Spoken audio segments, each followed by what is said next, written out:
She was 50 years old, recently divorced, with no money, no home, and a diagnosis that doctors told her was a death sentence. She had just been told she had cervical cancer. And she had nothing, no insurance, no savings, no family nearby to lean on. Most people in her position would have collapsed. Most people would have surrendered to despair, accepted the verdict, and waited for the inevitable. But she didn't. Instead, she sat quietly in her small, borrowed room and asked herself one piercing question: what thoughts have I been thinking that brought me to this moment? That woman was Louise Hay. And what she discovered in that moment of complete stillness, that moment when the world had stripped everything from her, would go on to transform the lives of millions of people around the world. She didn't reach for medication first. She reached for her mind. She began repeating a single phrase every night before sleep. Not once. Not twice. For 3 full minutes, with intention, with feeling, with the deep knowing that something inside her was listening. 6 months later, her doctors confirmed what they could barely explain. The cancer was gone. Now, this is not a story about miraculous luck. This is a story about a woman who understood something that science is only now beginning to catch up with, that the subconscious mind, the part of you that runs 95% of your life, is most open, most impressionable, most receptive in the final moments before you fall asleep. And if you speak to it the right way, in the right words, with the right feeling, it will respond. Tonight, you are going to learn exactly how. Welcome to this channel, a space dedicated to the timeless wisdom of Louise Hay, a woman who didn't just write about healing. She lived it. If you found this video, something inside you is already reaching for something more. Maybe you're tired of feeling stuck. Maybe you've tried affirmations before and they didn't seem to work. Maybe you feel like abundance, love, and peace are things that happen to other people, but somehow always seem to pass you by. This video is for you.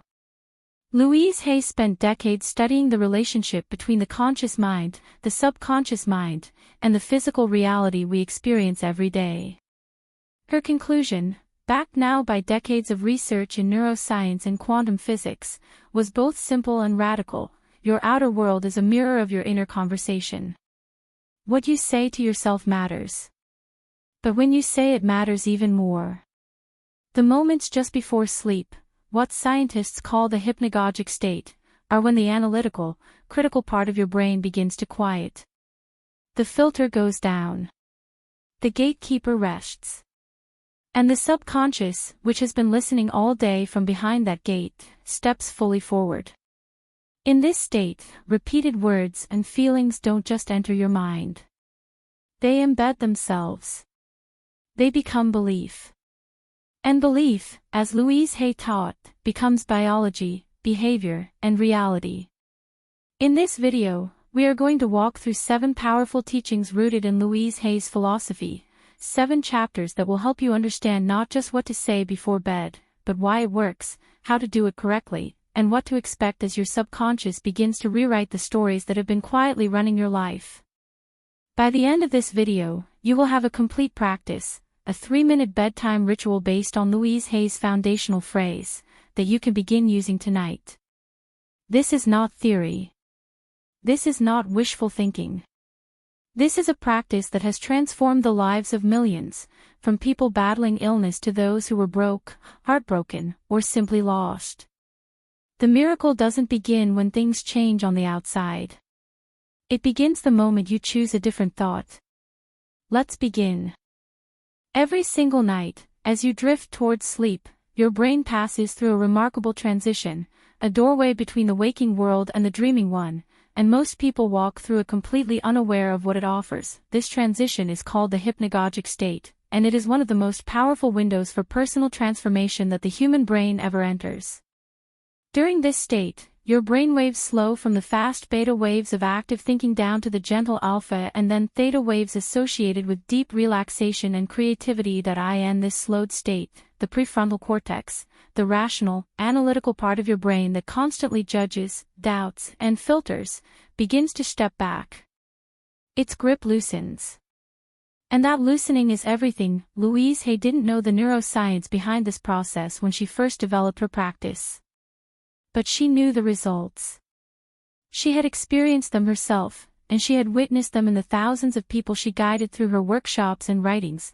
What she understood intuitively, science now confirms: the subconscious mind does not sleep when you do. It stays active, processing, consolidating, reinforcing whatever information it received during the day, and especially whatever it received in those final moments before you fully drifted off. Think of your subconscious as the soil of a garden. During the day, you're walking on that soil, planting seeds carelessly, sometimes walking in with muddy boots. But at night, just before sleep, the soil becomes soft, turned, ready. Whatever seed you plant in those final moments has ideal conditions to take root. Researchers have shown that memory consolidation, the process by which experiences become permanent, happens primarily during sleep. This means that the thoughts, feelings, and words you hold in your mind as you fall asleep are disproportionately likely to be woven into the fabric of your deep belief system. This is why so many people remain stuck in patterns they cannot explain. They spend their days trying to think positively, only to collapse into old fears, regrets, and anxieties the moment they hit the pillow. And those final thoughts, the ones soaked in worry and self-doubt, are the ones that get planted deepest. Louise Hay's practice is a deliberate interruption of that cycle. By choosing a specific, carefully crafted phrase and repeating it with genuine feeling for 3 minutes before sleep, you are intentionally programming the most receptive moments of your mental day. You are not fighting your subconscious. You are speaking its language, slowly, gently, repeatedly, at the exact moment it is most willing to listen. And once it listens long enough, it begins to believe. And once it believes, it begins to create. Louise Hay believed that among all the affirmations she ever worked with, one category of phrases carried extraordinary power, phrases that combined self-acceptance with openness to receiving. The phrase she returned to again and again, the one she recommended repeating before sleep, was simple to the point of seeming almost too easy: all is well.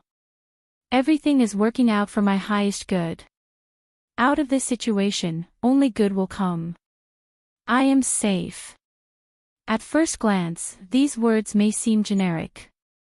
But look more carefully at what this phrase actually does to the mind that receives it at the edge of sleep. All is well is not a denial of difficulty. It is an instruction to the nervous system, a signal that the body can release its grip on survival mode and enter a state of trust. The stressed body cannot heal. The trusting body can.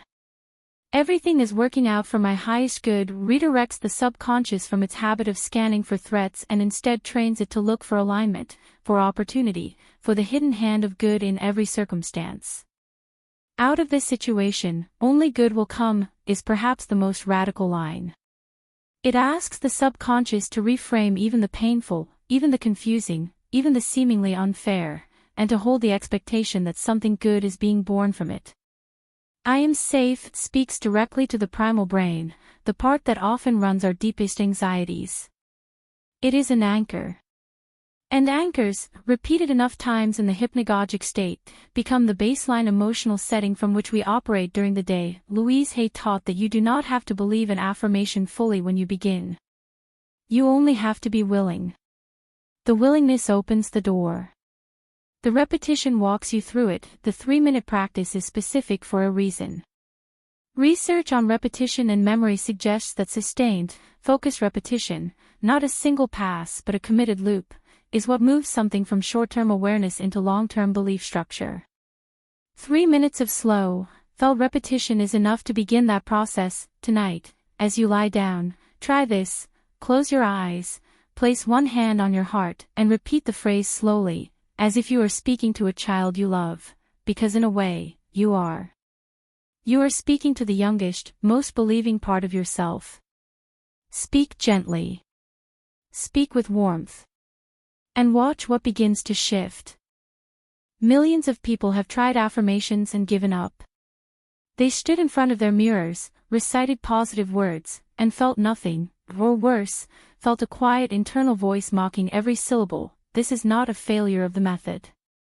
It is a failure of the approach. And understanding the difference is what separates people who experience transformation from those who experience frustration. The most common mistake is saying affirmations from the neck up, as words, without feeling. The subconscious mind does not process language the way the conscious mind does. It does not respond primarily to words. It responds to emotional frequency. Louise Hay was emphatic about this. The feeling behind the words is the real affirmation. The words are simply the vehicle. If you say, "I am abundant," while feeling deeply poor and afraid, the subconscious hears the fear, not the words. It records what you feel, not what you say. This is why the bedtime practice is so powerful. As you approach sleep, your emotional state naturally softens. The hard edges of the day begin to blur. And in that softening, it becomes easier, with practice, to genuinely feel the truth of the phrase, even before your outer circumstances reflect it. The second reason affirmations fail is inconsistency. People try them for 3 days, feel no dramatic shift, and conclude they don't work. But the subconscious is not moved by a single conversation.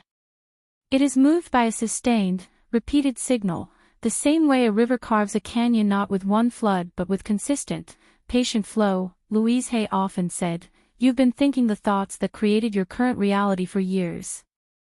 Give your new thoughts at least a few weeks." This is not pessimism, it is respect for the process. The third failure point is self-rejection embedded in the practice itself. Many people unconsciously choose affirmations that highlight the gap between where they are and where they want to be, and that gap creates a kind of internal friction that the subconscious interprets as proof of lack. The phrase Louise Hay championed sidesteps this problem entirely. It doesn't ask you to claim something you don't yet have. It asks you to trust that you are held, that things are unfolding, that good is present even when invisible. This is a posture of openness rather than grasping, and openness is always more magnetic. The miracle that Louise Hay spoke of is not something that happens to you. It is something that happens through you, as your inner conversation shifts from fear to trust, from contraction to expansion, one quiet, 3-minute practice at a time. Louise Hay was one of the first voices in the modern wellness world to make an explicit connection between emotional patterns and physical health, a connection that is now supported by an entire field of science called psychoneuroimmunology. She understood that the body is not separate from the mind.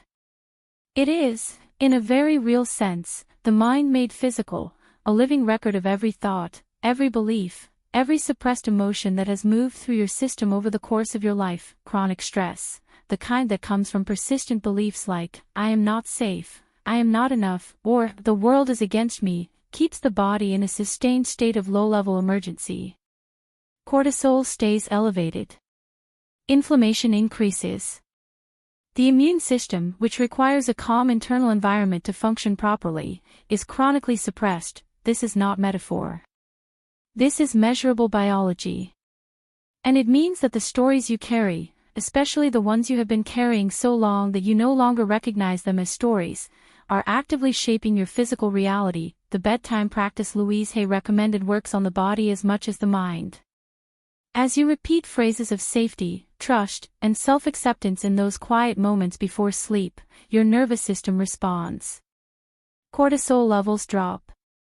The parasympathetic nervous system, the rest and repair mode, activates more fully. Over time, this sustained shift in your nighttime emotional baseline creates a different biochemical environment for your body to work within. Sleep quality improves. The immune system functions better. Inflammation decreases. People often report physical changes, relief from chronic tension, better digestion, clearer skin, alongside the emotional and circumstantial shifts that follow. Louise Hay healed her own cancer with this understanding. She coupled her affirmation practice with forgiveness work, dietary changes, and the deep conviction that her body was capable of healing when given the right internal environment. Her doctors were astonished.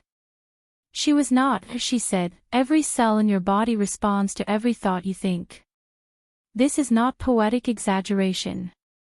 It is an accurate description of the psychosomatic relationship that researchers continue to document, the pathway through which thought becomes chemistry, and chemistry becomes tissue, and tissue becomes the life you are living. when you lie down tonight and place your hand on your heart and speak words of trust into your own body, you are not just changing your mind. You are changing your blood. You are changing your breath. You are giving your body permission to stop bracing for a blow that may never come. The body has been waiting for this signal. It has been waiting, perhaps for years, for the mind above it to say, "It is safe now. You can rest. You can heal. All is well." There is a reason Louise Hay called forgiveness the most important piece of the healing puzzle, and it is not because she was a particularly sentimental person. It is because she had seen, in herself and in thousands of others, that unforgiveness is the single most effective block to everything the subconscious practice is meant to create. Unforgiveness is not just an emotional position. It is a chronic physiological state. Holding resentment, toward others, and especially toward yourself, keeps the nervous system in a state of alert, the same alert state that prevents the affirmation practice from taking root fully. Think of it this way: you cannot plant seeds of peace in soil that is still gripping stone. Forgiveness is the process of removing the stone so the soil can receive what you are planting. Louise Hay was sexually abused as a child, beaten by her stepfather, abandoned by her mother, and told for years that she was worthless. She had more reason than most to carry resentment. And she carried it, until she realized that the weight of it was not punishing anyone but herself. She wrote, "Forgiveness means giving up all hope of having a better past." This single line reframes forgiveness entirely. It is not about excusing what happened. It is about releasing yourself from the prison of wishing it had been different, a prison whose walls are built entirely from your own ongoing suffering. The bedtime practice becomes exponentially more powerful when it is paired with a brief forgiveness exercise. Before you begin your 3-minute phrase repetition, take 30 seconds to bring to mind anyone toward whom you hold any residual resentment, including yourself, and simply say, "I release you. I release me. I am free." This does not mean the harm was acceptable. It does not mean you are inviting that person or situation back into your life. It means you are no longer willing to carry the energetic weight of it into your sleep, into your cells, and into your tomorrow. Self-forgiveness is often the deepest work. Most people who struggle with affirmations are not truly failing at the technique. They are failing to forgive themselves, for past mistakes, for not being further along, for the choices that led them to where they are. Louise Hay was clear: you cannot love your future into being while hating your past. The subconscious does not operate in time the way the conscious mind does. It responds to the overall emotional climate you create. And that climate is either one of grace or one of blame. Tonight, offer yourself forgiveness before you offer yourself affirmations. It will feel uncomfortable at first. That discomfort is the stone moving. Keep going. The soil beneath it is rich. One of the most important things Louise Hay ever said about transformation is this: the point of power is always in the present moment. Not in the future when things are better. Not in the past when things were different. Now. This breath. This thought. And yet, transformation does unfold over time. It follows patterns. And knowing those patterns helps you stay the course when the impatient part of your mind begins to whisper that nothing is working. In the first week of a consistent bedtime practice, most people report changes in sleep quality before anything else. They fall asleep faster. They wake less frequently. They report feeling slightly less reactive during the day, as if a faint static has been turned down in the background of their minds. This is not coincidence. It is the first measurable effect of a nervous system beginning to shift out of chronic stress mode. The body is responding before the circumstances have changed at all. This is how it always begins. In weeks 2 and 3, people often notice synchronicities, small, seemingly coincidental alignments that feel meaningful. An unexpected call. An opportunity that appears from nowhere. A conversation that opens a door. Louise Hay would say this is not coincidence.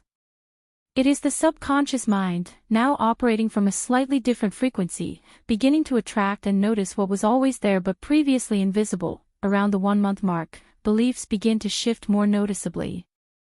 Old fear responses begin to feel less automatic. New possibilities begin to feel less threatening. The phrase you have been repeating each night is no longer just words, it has become, quietly and steadily, a felt truth. Louise Hay was careful to remind people that transformation is not always linear. There will be nights when the practice feels hollow. Nights when old fears rush back with particular force. These nights are not setbacks. They are often the moments just before a significant shift, the last gasp of an old pattern before it releases. The practice is most important on exactly those nights. When you least feel like speaking words of trust, that is precisely when speaking them matters most. Not because the words magically override your feelings, but because the act of choosing them, even against resistance, is itself a declaration of a new identity. After 90 days of consistent practice, most people who have truly committed to this work describe a feeling that is difficult to put into words, a quiet confidence, a sense of being held by life rather than threatened by it, a deep knowing that things are working out even when they cannot yet see how. Louise Hay called this trusting the process. It is not passive. It is one of the most courageous things a human being can do, to stop bracing against life and begin, one breath at a time, to lean into it. Louise Hay never intended for her teachings to be followed as rigid rules. She was, above all, a teacher of self-love, and self-love means listening to yourself, adapting to yourself, honoring what your particular body and spirit need in this particular moment of your particular life. The 3-minute bedtime practice is a framework. A doorway. What you do with it, how you personalize it, is where it becomes truly yours, and truly powerful. Begin with the core phrase Louise Hay taught, all is well. Everything is working out for my highest good. Out of this situation, only good will come. I am safe. This is your foundation. Start here, especially if you are new to this practice or if your mind is particularly unsettled. As you grow more comfortable with the practice, you can begin to personalize the language. Notice which words land most deeply in your body. I am safe might become I am held. All is well might expand into something that speaks to a specific area of your life, your health, your relationships, your finances. Louise Hay was also a great believer in the power of gratitude woven into affirmation. Consider adding a brief gratitude statement before your phrase, not a long list, but a single, genuine acknowledgement of something good that is already present in your life. Even something small. The warmth that gratitude creates in the chest opens the channel for everything that follows. You can speak the phrases aloud or silently. Both work. Some people find that whispering, a sound halfway between silence and speech, creates a particularly intimate, effective quality. Others prefer to write the phrase 10 times in a journal before bed, then close their eyes and repeat it mentally as they drift off. Physical anchoring deepens the practice. Place your hand on your heart. Feel your own warmth beneath your palm.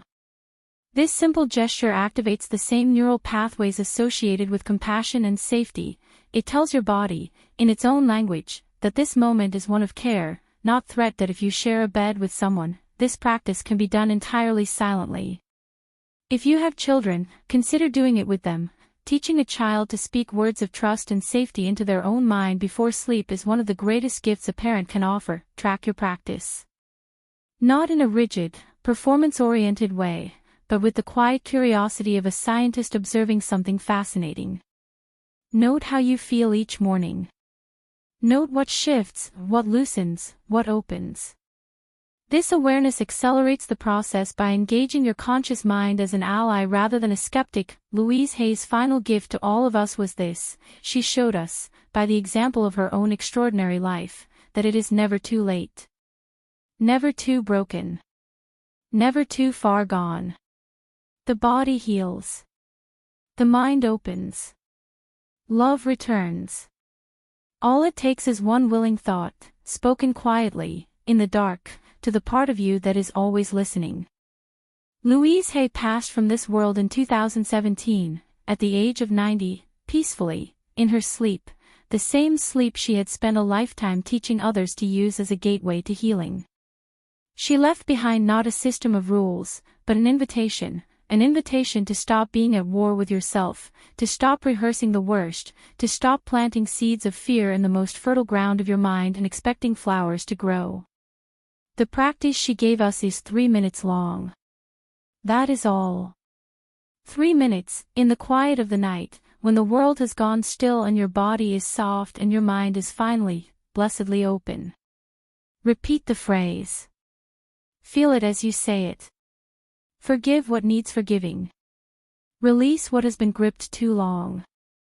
And then let sleep carry those seeds down into the deep ground of your subconscious, where they will root and grow, and in time, in their own perfect time, they will bloom in the sunlight of your waking life. You don't have to believe this fully yet. You only have to be willing to try. And if tonight feels difficult, if the old thoughts come rushing back louder than usual, remember, that is not failure. That is the beginning of change. That is the old pattern recognizing that something is shifting, and making one last argument for why you should stay the same. Don't stay the same. Speak the words. Feel the warmth. Trust the process. As Louise Hay always said, you are in the right place at the right time, doing the right thing. Sleep well. Tomorrow is already preparing something good for you. If this video touched something in you, share it with someone who needs it tonight. And subscribe, because more of Louise Hay's wisdom is waiting for you here.